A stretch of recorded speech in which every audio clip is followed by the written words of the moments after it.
We're going to look at a series of example problems on solving using Newton's first, second, and third law. And of course, we wouldn't do this if Benny didn't come along for the ride. So one of the things that you're going to notice is that as we solve for Newton's first, second, and third law, you're not going to see problems that only include one or the other. Rather, we're going to be looking at problems where we're going to be doing a combination of all of the strategies to solve for different variables. So equation-wise, we have a look at Newton's first law, which says that if the net force equals 0, object is experiencing uniform motion. And Newton's second law, which says the net force comes from the result of mass times acceleration. And depending on the free body diagram, it will allow us to know what the overall net force is.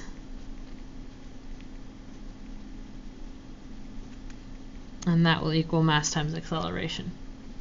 So up to this point in time, we've solved one specific type of problem, and that one specific type of problem is when we have forces that are only in one direction. So in this example, it would be the force of gravity on the object paired with another force that is combating that.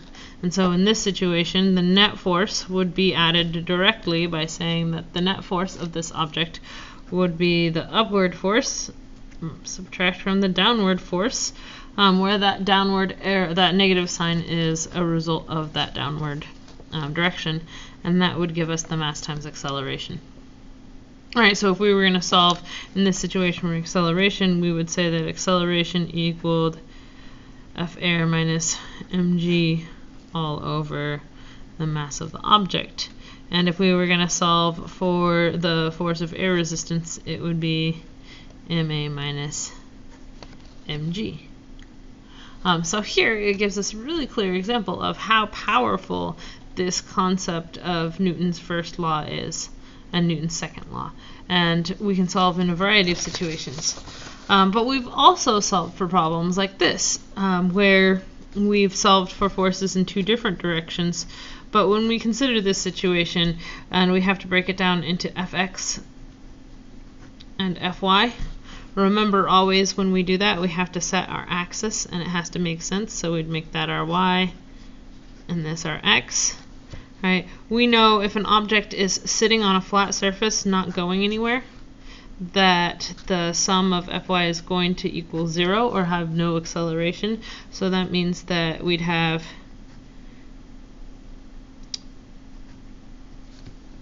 apparently I did this. The resultant, or another way of saying it is that we know the normal force is going to equal the gravitational force or the weight of the object. So in that case, the net force would be a result of the applied force minus the resistance force, and that would be equal to acceleration in the x direction. So one of the things that you're going to notice is in both of these types of situations, both of these types of problems, we haven't had to break any vectors down into their components. Right? We've just considered all of the vectors in one direction and then all of the vectors in the other direction, and it's given us the acceleration in the vertical direction and the acceleration in the horizontal direction. But what we're going to start doing now is we're going to take a look at what happens when we have forces in multiple directions, or when we have to break forces down into their components. And so the first problem that we're going to do it with is called Benny's tug-of-war. Alright, so in Benny's tug-of-war, we're going to be taking a look at an example of how to calculate the sum of two forces exerted on one object. And it just so happens that this one object is a sad puppy sitting in the middle of a lake. You, this is you, we'll call you object A, and this is Benny right there, and we'll call Benny object B, and you're each applying a force to the sad puppy in the water. It happens that you were applying a force along a rope, and so your force, which we'll call force of A, was 30 newtons. And Benny's force is in the opposite direction, and we'll call that force the force of Benny, and we'll say that that force was 40 newtons. And what we need to know in order to solve this problem is we need to know what the angle from the horizontal axis is. And so the force of Benny is going to be 45 degrees, and the force of you is going to be 37 degrees. And both of those are as drawn from a horizontal axis. So if we're going to find the total force, we know that the total force is going to be somewhere in between these two forces. And so we know that if these are the only two forces acting on the object, we know that the puppy should accelerate some version of forward, and we need to figure out if it's going to be pulling forward and to the north or forward and to the south. And the only way to do that is to find the resultant force. But as we can see, both of these forces are not in a plane, so we can't just add them together, which means that we're going to have to set an axis. All right, and since we have these two angles from this positive horizontal axis, it makes sense to make these our axes. And we can make Benny the positive direction and you the negative direction. Once we've set up our axis, we can go ahead and we can draw a free body diagram. Right, and we keep this exact same axis for our free body diagram. Right, where in this case we treat the sad puppy on the raft as a point-like object, and we say that this sad puppy is experiencing the force of Benny and also experiencing the force of you. And it's experiencing the force of Benny at 45 degrees and the force of you at 37 degrees. And so one of the things that you're going to notice right away is, oh, the resultant force is going to be somewhere in between those. All I need to do is break these forces down into their vector components. And if I do that, I know that the force of Benny is going to be this way in the positive direction, so we'd call that the force of Benny in the x direction. And this we would call the force of Benny in the y direction. And breaking your force down into its components, we have the force of you in the x direction and the force of you in the y direction. When we do this, you notice immediately that the x direction for the x component of both of the forces is in the positive direction, but for Benny, the y component is in the positive direction and the y component for you is in the negative direction. Once we break it down into its x and y components for each vector, we can now do an addition where we can take a look at the force of Benny in the x direction is going to be the force of Benny times the cosine of Benny's angle, which is 45 degrees. Right? And the force that you exert in the x direction is going to be your force times the cosine of 37 degrees. The force of Benny in the y direction is going to be Benny's force times the sine of 45, and the force of you in the y direction is going to be your force times the sine of 37. Alright, so now we have these x and y components. What we're going to do is we're going to go ahead and we're going to take a look at finding the sum of the x component vectors and the sum of the y component vectors. So the sum of all forces in the x direction is going to be FB cosine 45 plus FA cosine 37. And they're added together because, again, check our free body diagram, both of them are in a positive direction. And the sum of the forces in the y direction is going to be equal to the force of Benny times the sine of 45 minus the force of u times the sine of 37. And here they're subtracted, or there's a difference between them because the y components are in opposite directions, one up and one down.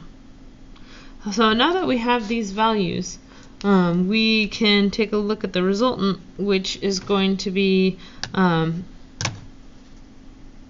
40 newtons times cosine of 45 plus 30 newtons times the cosine of 37. And here it's going to be 40 newtons times the sine of 45 plus 30 newtons times the sine of 37. And so solving these,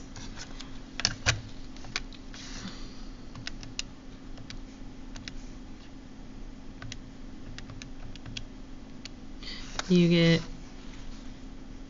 28.3 newtons plus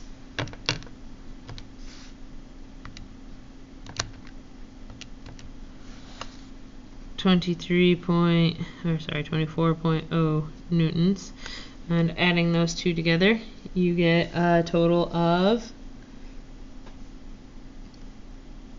52.3 newtons. Right, and that's the x component, or the result of all of the forces in the x direction. In the y direction you get 40 newtons times the sine of 45, which should also be 28.3 newtons, plus, and real quick, be really careful with your symbols, just the same as I have to be very careful with my symbols, and they're in opposite directions, so that means that this is a negative vector, right? And then you have 30 newtons times the sine of 37, which gives you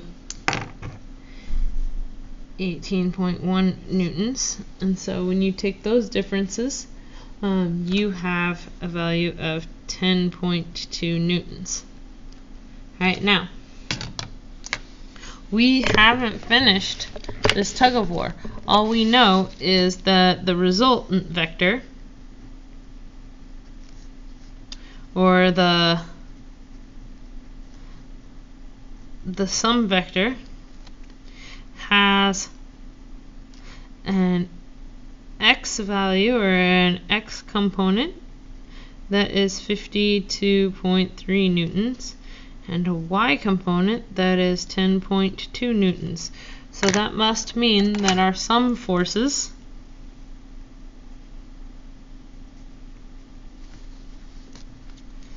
is the addition of those two vectors, and this means that we must resolve them vectorially, which means solving them using Pythagorean's theorem. And when we do that, the overall net force, the addition of the Fx and the Fy, is going to be equal to the square root of 10.2 newtons squared plus 52.3 newtons squared, which means that your overall resultant vector is going to be 53.3 newtons.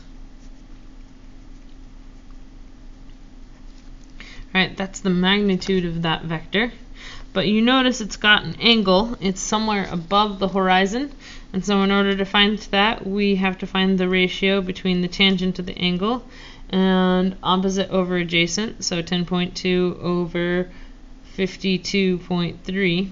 And when we do that, take the inverse tangent of both sides, we get that it's 11 degrees. So that means that your net force is a 53.3 Newton force that is 11 degrees above the horizon, which means that as you and Benny pull on the sad puppy in the raft, the resultant vector will ultimately, over time, mean that Benny wins puppy.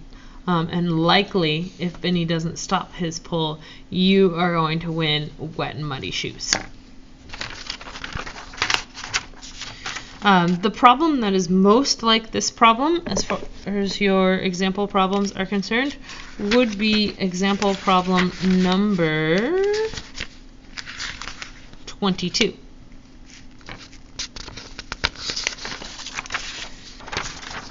But Benny's got more up his sleeves in terms of forces, and we're going to take a look at what he's got in store for you by taking a look into Benny's mystery box. Alright, so Benny has made you a present box, and he's set it on a smooth table surface where it's so smooth that we could say that the force of friction is negligible. Alright, Benny has asked you to pull this mystery box over to you and to guess what's inside, but he doesn't want you to touch the box for some reason. He only wants you to pull on this magical string that he's set up right here for you to pull on. So one of the things that we're going to take a look at is we're going to take a look at how would we be able to resolve all of the forces of this mystery box. Alright, Benny doesn't just want you to guess what's inside. He wants you to tell him all about the net force, and he also wants to tell you to tell him about the acceleration that you cause when you pull on the string. He wants to know also whether or not the normal force can change. So here's the list of things that we're going to try and figure out. We want the acceleration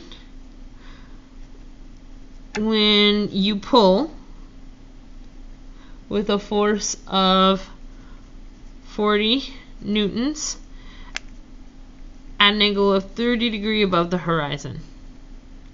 Alright, so that means that Benny asks you to pull on the magical string, and so you do so, and you do so cautiously with the force of only 40 newtons, and the magical string is set up at an angle of 30 degrees above a positive x horizon. Benny also wants to know what the normal force is. And he's also really curious, since you have to solve for A. He says, well, if you have to solve for A, you might as well solve for the sum of all forces. And potentially, when you solve for these variables, you should be able to tell Benny what's in the box, which he says, he swears, is not a giant scorpion. So, if you're going to solve a problem involving multiple forces, we need to consider where are all of the forces acting on the box. We know, we've identified that you're going to be pulling on the box with a 40 Newton force. You also know that this box is sitting near the surface of the Earth, so you know the box is experiencing a force of gravity, or the weight.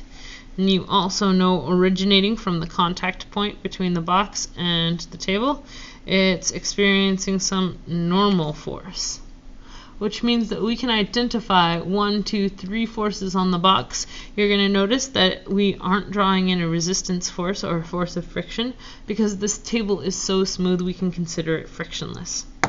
So if we were going to draw a free body diagram of this situation, we'd say, okay, imagine this dot is the box, right, the spherical cow box of Scorpion Holding. And this box is experiencing a force due to gravity, its weight.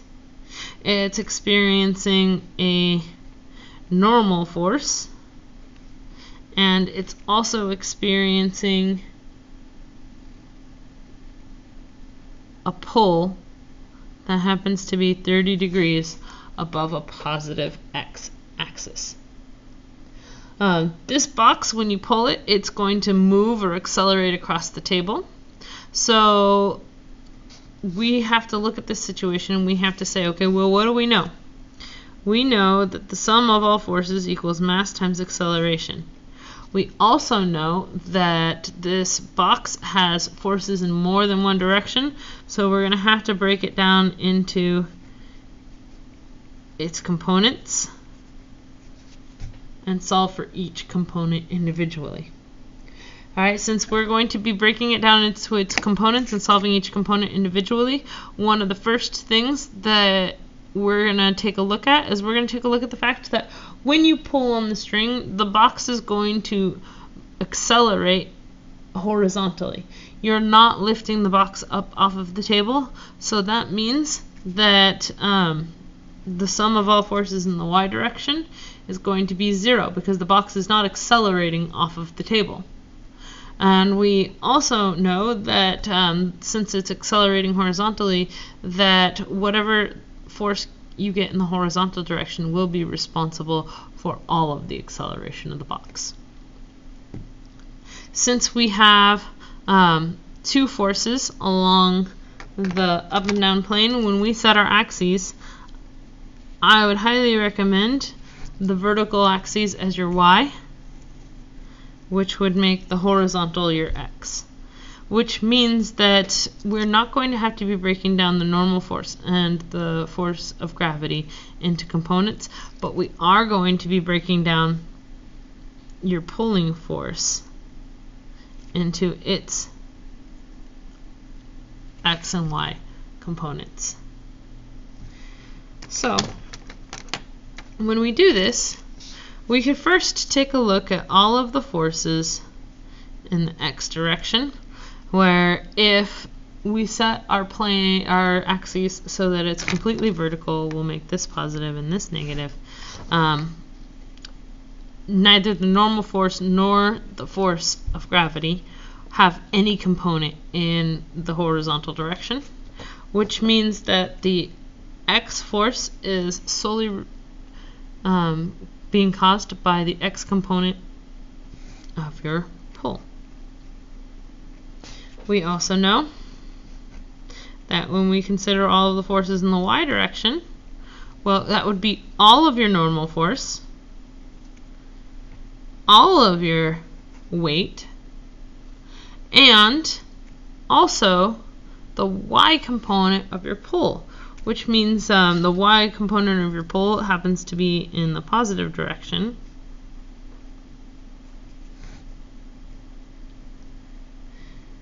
These are all of the values that give you your y component.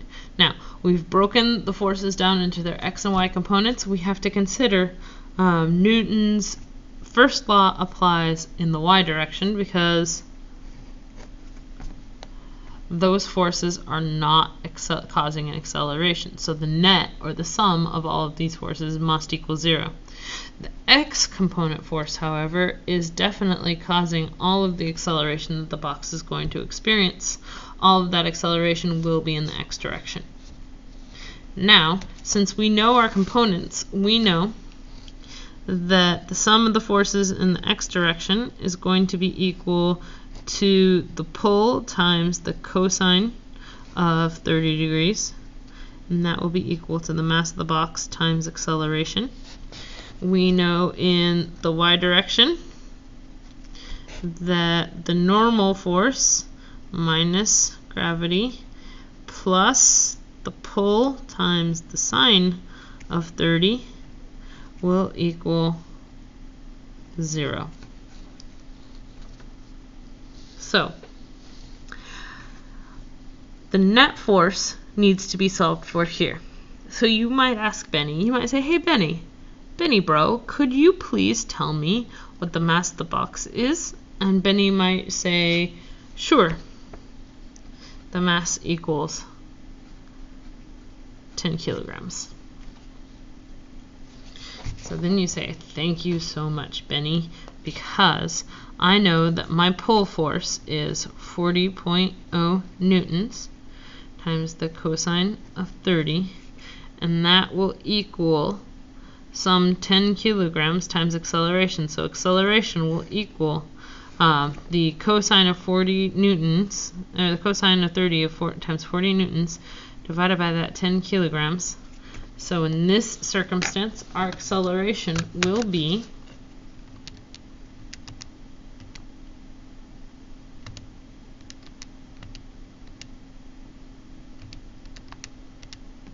an acceleration of 3.46 meters per second squared. That box is flying straight at you.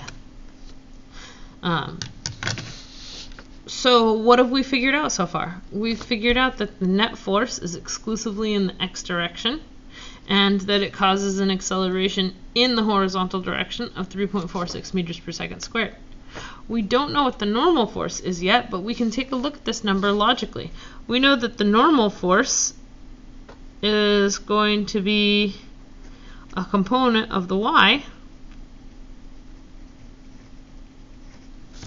So taking a look at this equation, if I were going to rearrange for the normal force,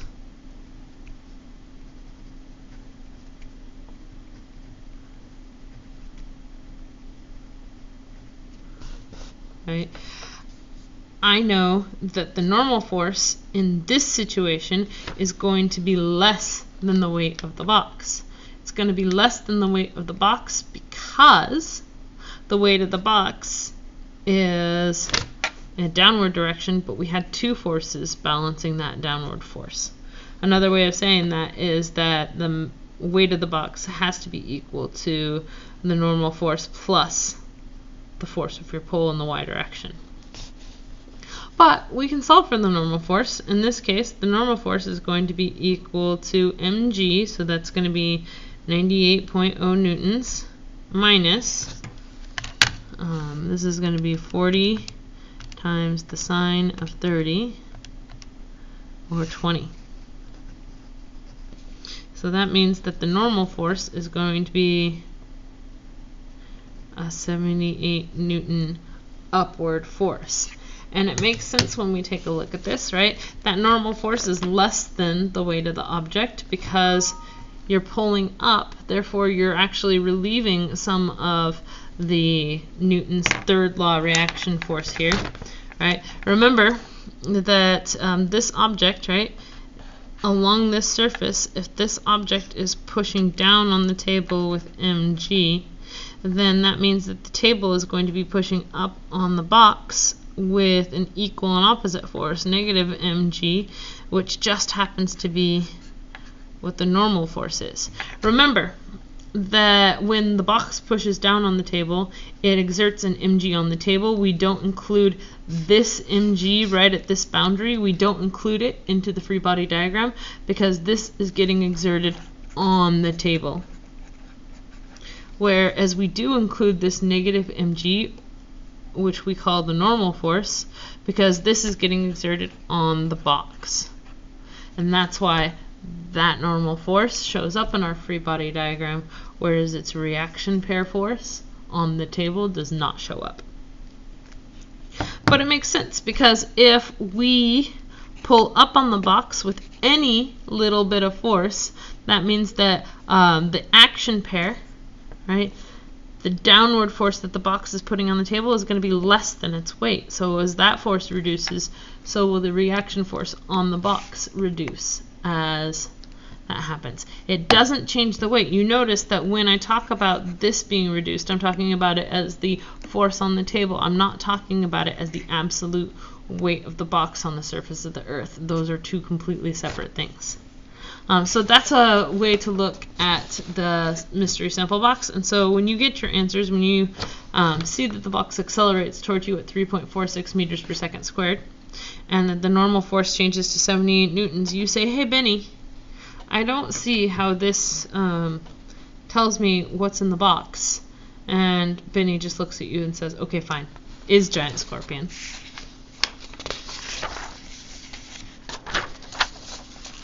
The problem that is most similar to this example problem that we took a look at is going to be number 24. And then the last example problem that we're going to do before we set up our three problems is Benny's double box delight, which is an example of solving for two systems. So when we take a look at Benny's double box delight, we're going to be focusing on this system where Benny wants to consider whether or not he's pulling just one or both of the boxes. And so here we're going to have to designate. Benny has two boxes, both boxes completely chock full of scorpions.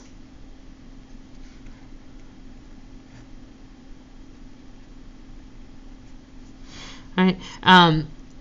This box over here we'll call box B, and it has a mass of 12.0 kilograms.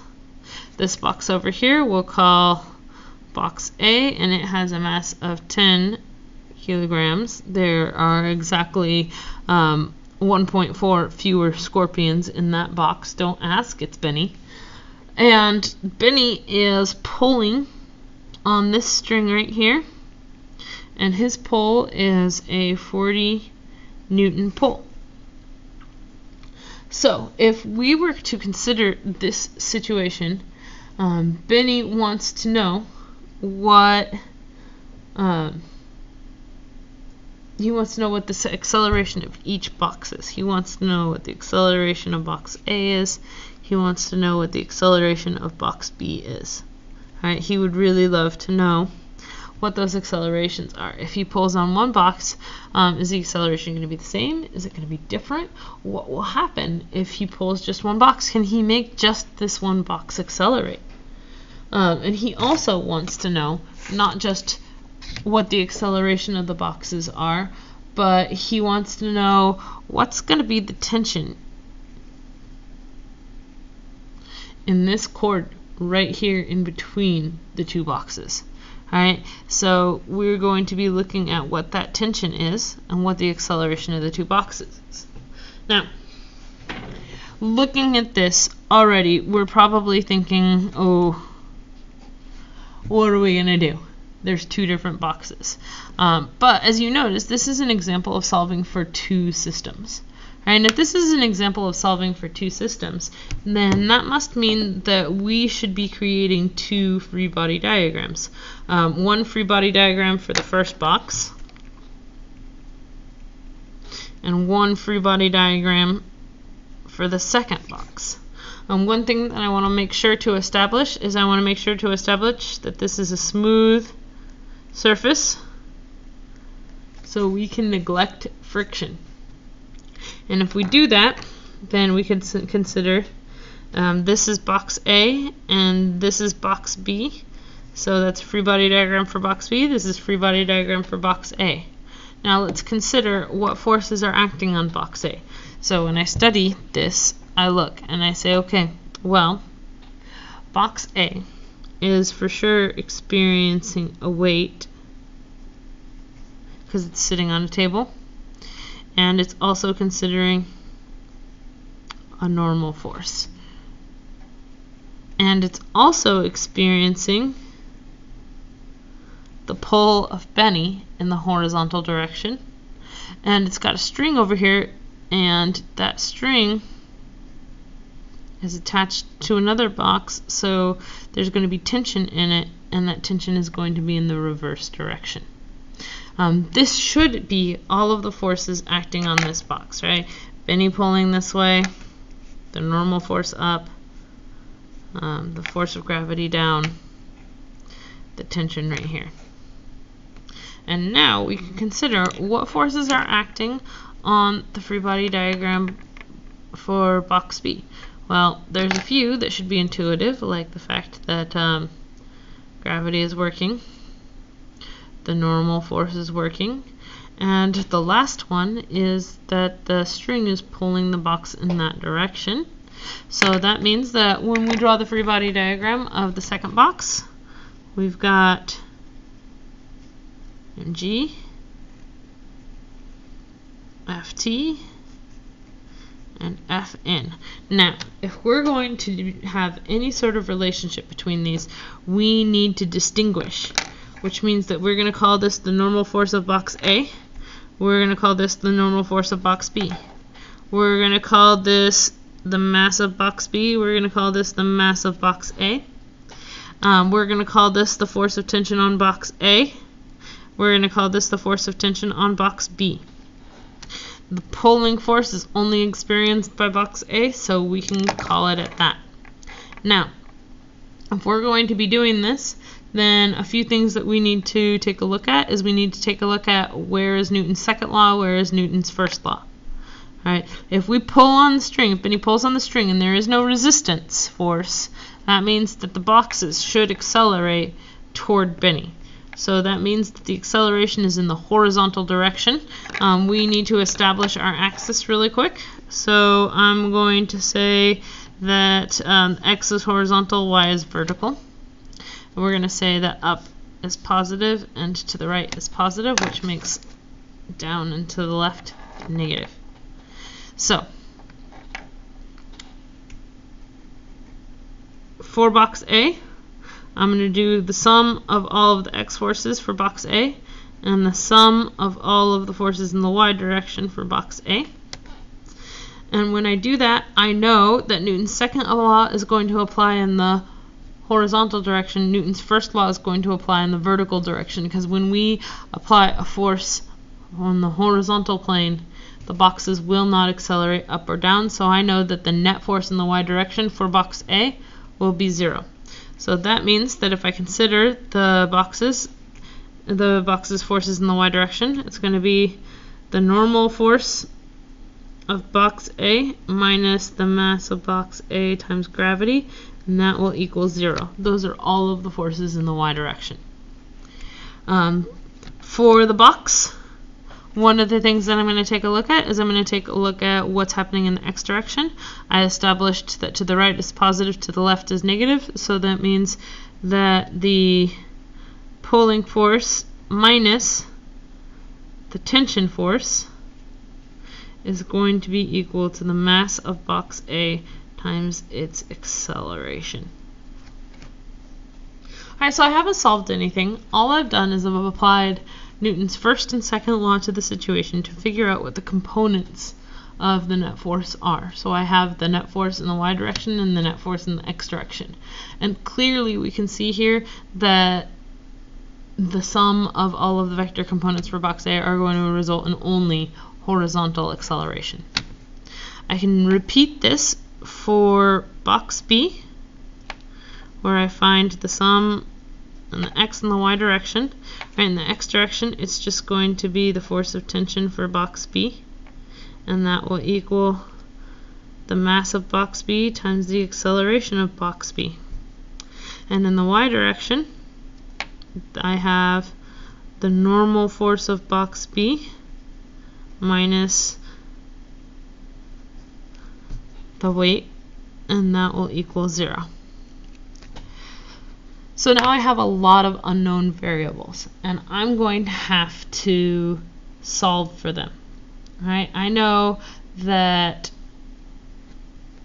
in the y direction, all of my net forces are 0, so that means that unless we get asked a question about normal force or weight, we're not really going to have to worry about these values. We know that their net forces are 0. So that means that we know that the acceleration of box A and the acceleration of box B are not dependent on these values. We have them, we know them, we could call them up if we wanted to solve for them, but for now we're just going to neglect them because we know that the net force for both boxes is in the x direction, which means the acceleration for both boxes is in the x direction. And we also know that we don't have to worry about any y component of the tension, since that tension is acting along our horizontal axis. So now we need to figure out some relationships. And the first relationships that we're going to think about is the fact that the boxes are connected. And as long as that cord in between them remains taut, which means that it doesn't stretch, then the two boxes will have the same acceleration. Right? As long as the string doesn't stretch at all, then that means that both boxes are moving together. Think about it from a frame of reference point of view. If you were on the boxes and you considered the boxes as stationary, then you would see that while the rest of the world is moving, both you and the boxes and your frame of reference would appear stationary. Likewise, if you're standing alongside observing this, you would watch both boxes accelerate together, and they would accelerate at the same rate as long as that string was taut. So one of the things that we can eliminate is we can eliminate the differentiation between the acceleration of box A and the acceleration of box B.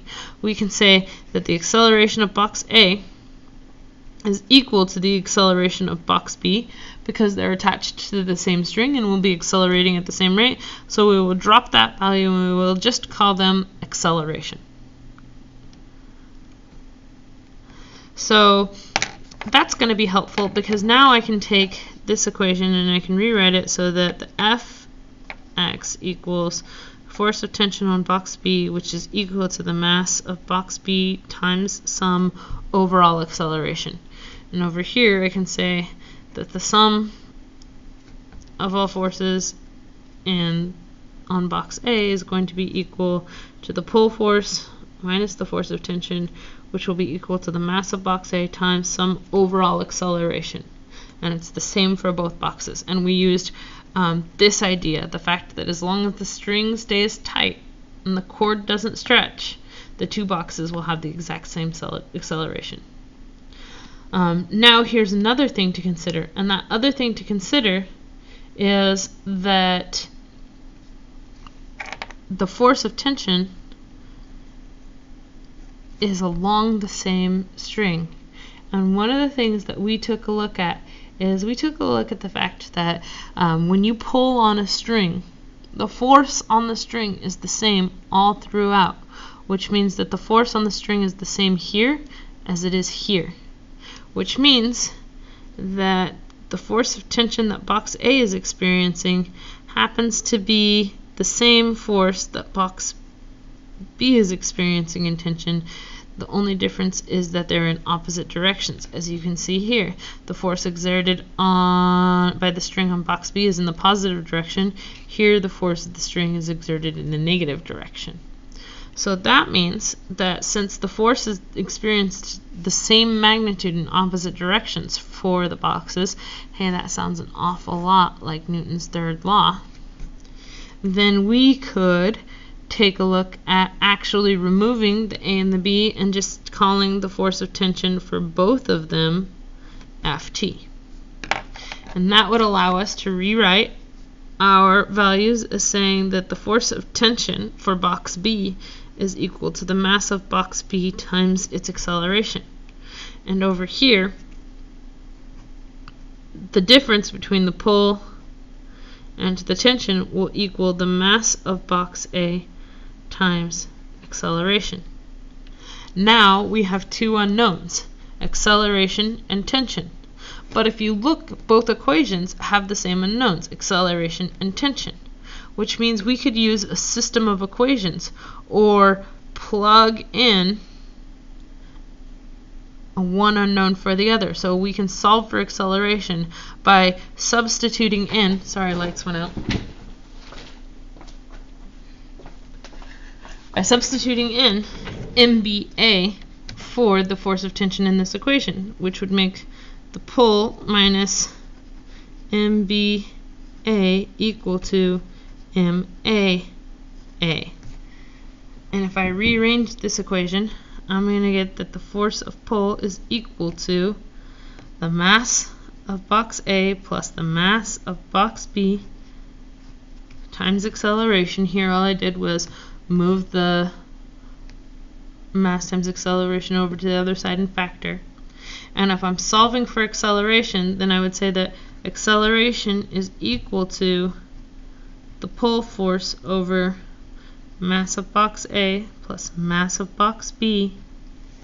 And so now I plug in my values where the pulling force that Benny used was 40.0 newtons.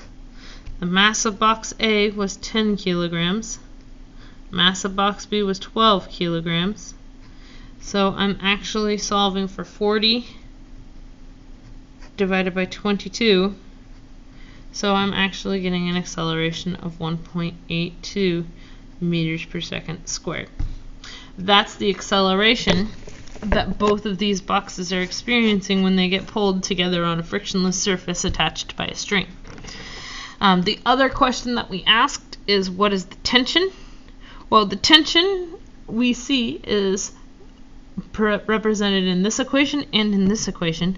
I take a look, this equation right here is far easier to solve, so the tension is going to be equal to the mass of object B times the acceleration.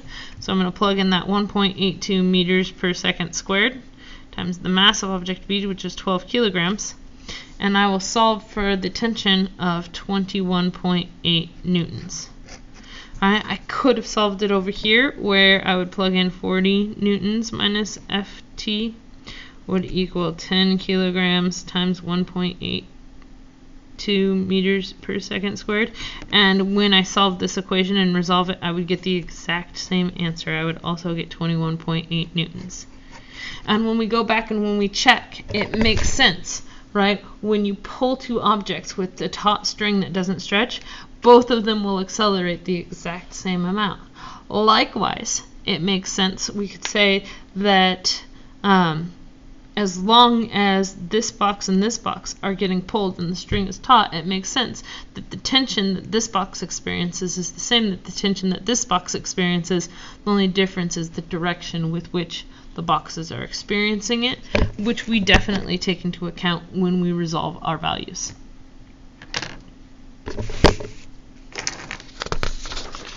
So now it's going to be your turn. We're going to set up problems number 22, problem number 24, and problem number 25, which you are going to be completely individually responsible for solving.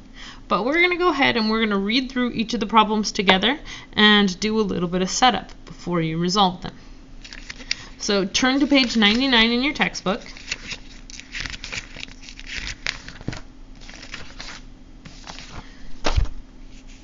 And we'll start with number 22.